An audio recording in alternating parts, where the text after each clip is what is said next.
కాసేపట్లో ఐబొమ్మ రవి కస్టడీ ముగియనుంది. 5 రోజుల విచారణలో అతడి websites, domain network, IP mask చేసిన డొమైన్ల ఆరా తీశారు.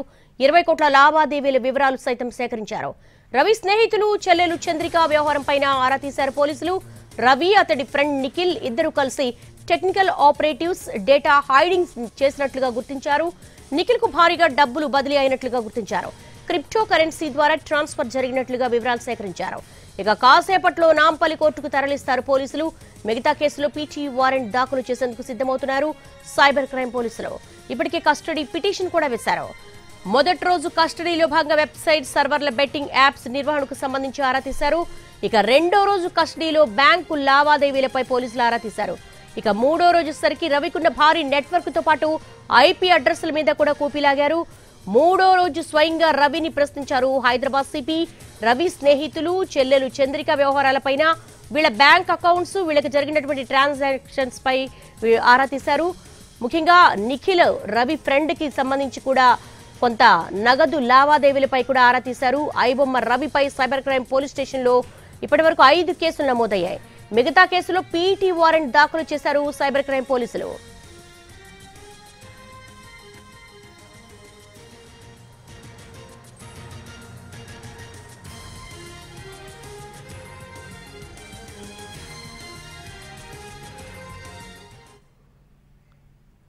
ఐబొమ్మ రవి కస్టడీ కాసేపట్లో ముగియబోతోంది. దీనికి సంబంధించి మా స్పెషల్ కరెస్పాండెంట్ రవిని అడిగి మరిన్ని వివరాలు తెలుసుకుందాం.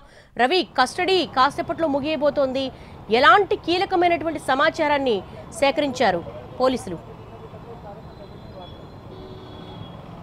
ఐబొమ్మ రవికి మొత్తం 5 రోజుల పాటు కస్టడీ ఇచ్చింది కోర్టు. ఈ రోజుతో 5 రోజుల కస్టడీ పూర్తి కాబోతోంది. ముందు నుంచి కూడా విచారణకు ఏమాత్రం సహకరించలేదు రవి. దాంట్లో ఉన్నటువంటి పాస్వర్డ్స్ కానీ, లేకపోతే యూజర్ ఐడీస్ కానీ ఏవి చెప్పమన్నా కూడా అన్నీ గుర్తులేదు, మర్చిపోయా అని చెప్పడంతో బ్యాంకు ఖాతాలపైన ఫోకస్ చేశారు. ఆ బ్యాంక్ ట్రాన్సాక్షన్స్ ఏ అకౌంట్స్కు జరిగాయి, ఏ విధంగా జరిగాయి అనే దానిపైన వివరాలు రాబట్టినప్పుడు నిఖిల్ అనే స్నేహితుడు ఉన్నాడు, అదేవిధంగా చంద్రిక అనే చెల్లి ఉంది. వీళ్లకు ఎక్కువ మొత్తంలో ట్రాన్సాక్షన్స్ జరిగాయి, క్రిప్టో రూపంలో కూడా డబ్బులు చెల్లించినట్లుగా గుర్తించారు. ఇక తను ట్రావెల్ హిస్టరీ మొత్తం తీసినప్పుడు ఏ దేశాలను తిరిగాడు అనే దానిపైన కూడా డేటా సేకరించారు. కానీ రవి దగ్గర నుంచి స్వాధీనం చేసుకున్నటువంటి హార్డ్ డిస్కుల్లో కేవలం సినిమాలు తప్ప ఇంకేవి కూడా వివరాలు పోలీసులు స్వాధీనం చేసుకోలేకపోయారు. ముందుగానే తన అరెస్టును కూడా పసిగట్టాడు రవి. ఎందుకంటే ఎప్పుడైతే పైరసీ కేసులో ఒక 5 మందిని కీలక నిందితుల్ని అరెస్ట్ చేశారో ఆ తర్వాత నన్ను కూడా ట్రేస్ చేస్తారు పోలీసులు, తన అరెస్ట్ కూడా తప్పదని చెప్పి భావించినటువంటి రవి ముందుగానే అలర్ట్ అయ్యాడు. ఆ 5గురు అరెస్ట్ వరకు కూడా హైదరాబాద్లోనే ఉన్నటువంటి రవి కూకట్పల్లి నుంచి నేరుగా ఫ్రాన్స్ వెళ్ళిపోయాడు. అక్కడ నుంచి నెదర్లాండ్స్కి వెళ్ళిపోయాడు. ఎప్పుడైతే 5 మంది అరెస్ట్ తర్వాత తనను కూడా అరెస్ట్ చేస్తారని ముందుగానే భావించాడో హార్డ్ డిస్క్లో ఉన్నటువంటి డేటా మొత్తాన్ని ఎరేజ్ చేశాడు. తన వెబ్సైట్లు, సర్వర్లకు సంబంధించినటువంటి డేటా మొత్తాన్ని ఎరేజ్ చేసుకొని జాగ్రత్త పడ్డాడు. సో పోలీసులు స్వాధీనం చేసుకున్నటువంటి హార్డ్ డిస్కుల్లో కేవలం పైరసీ సినిమాల కంటెంట్ తప్ప ఆ వెబ్సైట్లకు సంబంధించినటువంటి ఐపీ అడ్రస్లు కానీ, మెయిన్ సర్వర్కు సంబంధించినటువంటి డీటెయిల్స్ కానీ ఏవి స్వాధీనం చేసుకోలేకపోయారు పోలీసులు. అందులో డేటా కూడా లభించలేదు. మొదటి 2 రోజుల పాటు పూర్తిగా ఇబ్బంది పెట్టడం, లాగిన్ ఐడి కానీ లేకపోతే పాస్వర్డ్స్ చెప్పడానికి నిరాకరించడంతో ఎథికల్ హ్యాకర్స్, టెక్నికల్ ఎక్స్పర్ట్స్ సహాయంతో రవిని విచారించారు. వాళ్ళ ద్వారా సేకరించినటువంటి డేటా మొత్తాన్ని ఫోరెన్సిక్ ల్యాబ్కు పంపించారు. ఫోరెన్సిక్ ల్యాబ్ నుంచి వచ్చినటువంటి రిపోర్ట్ మొత్తాన్ని రవి ముందు ఉంచి తనను విచారించారు. మూడో రోజు ఏకంగా సిపి సజ్జనారే దాదాపు 2 గంటల పాటు రవిని విచారించారు. సో మొత్తంగా ఈ 5 రోజుల కస్టడీలో రాబట్టినటువంటి విషయాలన్నిటిపైన రేపు సిపి వీడియో కాన్ఫరెన్స్ కూడా నిర్వహించబోతున్నారు. కాసేపట్లో ఉస్మానియా ఆసుపత్రికి తీసుకొని వెళ్ళి అక్కడ వైద్య పరీక్షల తర్వాత తిరిగి మళ్ళీ కోర్టులో హాజరుపరచబోతున్నారు. అయితే సిసిఎస్లో ఇప్పటికే మొత్తం 5 కేసులు నమోదయ్యాయి. ఇప్పటికే ఒక కేసులో 5 రోజుల కస్టడీకి కోర్టు అనుమతించింది. 5 రోజుల కస్టడీ కూడా ముగిసింది. అయినా ఎలాంటి వివరాలు రాబట్టలేకపోయారు. అందులోనూ కస్టడీ విచారణకు రవి కూడా సహకరించకపోవడంతో మిగతా కేసుల్లో కూడా పీటీ వారెంట్ వేయాలని చెప్పి పోలీసులు భావిస్తున్నారు. ఇప్పటికే కస్టడీ పిటిషన్ను కూడా దాఖలు చేశారు. ఇక రిమైనింగ్ కేసెస్లో మరోసారి రవిని కస్టడీ కోరే అవకాశం కూడా ఉంటుంది. ఇప్పటికే సేకరించినటువంటి డేటాతో పాటు నిఖిల్, చంద్రిక నుంచి కూడా కొంత వివరాలను రాబట్టారు, కొన్ని ఆధారాలు కూడా సేకరించారు. సో మరోసారి కస్టడీలోకి తీసుకుంటే పూర్తి సమాచారాన్ని రాబట్టవచ్చు అని పోలీసులు భావిస్తున్నారు.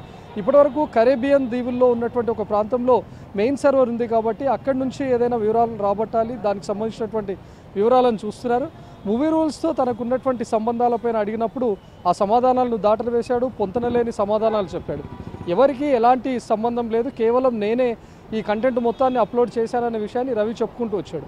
ముందుగా పైరసీ సినిమాలను చూసే అలవాటు ఉన్నటువంటి తాను పైరసీ సినిమాలను వెబ్సైట్లో అప్లోడ్ చేశాను, తాను టెక్నికల్ ఎక్స్పర్ట్ అవ్వడం, అందులోనూ వెబ్ డిజైనర్ అవ్వడంతో ఐబొమ్మ అనే వెబ్ పేజ్ను తానే తయారు చేశాను, సో అందులోనే అప్లోడ్ చేశాననే విషయాన్ని చెప్తున్నాడు. కానీ రవి ఇప్పటివరకు తయారు చేసుకున్నటువంటి నెట్వర్క్ డీటెయిల్స్ పైన ఇప్పటివరకు ఎలాంటి సమాధానాలు చెప్పలేదు. ఎవరు కంటెంట్ మొత్తాన్ని పైరసీ చేసి ఇస్తున్నారు, ఆ పైరసీని ఎందులో భద్రపరుస్తారు, తిరిగి ఏ విధంగా అప్లోడ్ చేస్తారు, అప్లోడ్ చేయడానికి ఎవరైనా ఎక్స్పర్ట్స్ సహాయం తీసుకుంటున్నారా, తన కింద ఎవరైనా సిబ్బంది పనిచేస్తున్నారా అనే విషయాలను అడిగినప్పుడు ఎవరూ చేయట్లేదు, నేనే క్లౌడ్ఫేర్ మొత్తాన్ని హ్యాక్ చేస్తాను, అందులో నుంచి సినిమా కాపీని తీసుకొని వాటిని తన సైట్లో అప్లోడ్ చేస్తాను, ఇంకెవరు పనిచేయట్లేదు అనే విషయాన్ని మాత్రం రవి చెప్తూ వస్తున్నాడు. సో ఎంటైర్ రవి నెట్వర్క్ను దెబ్బతీయాలి, నెట్వర్క్ మూలాలన్నింటినీ ఛేదించాలి అంటే రవిని మరోసారి కస్టడీలోకి తీసుకోవడమే బెటర్గా భావిస్తున్నారు పోలీసులు. Devi. All right Ravi, thanks for the live updates.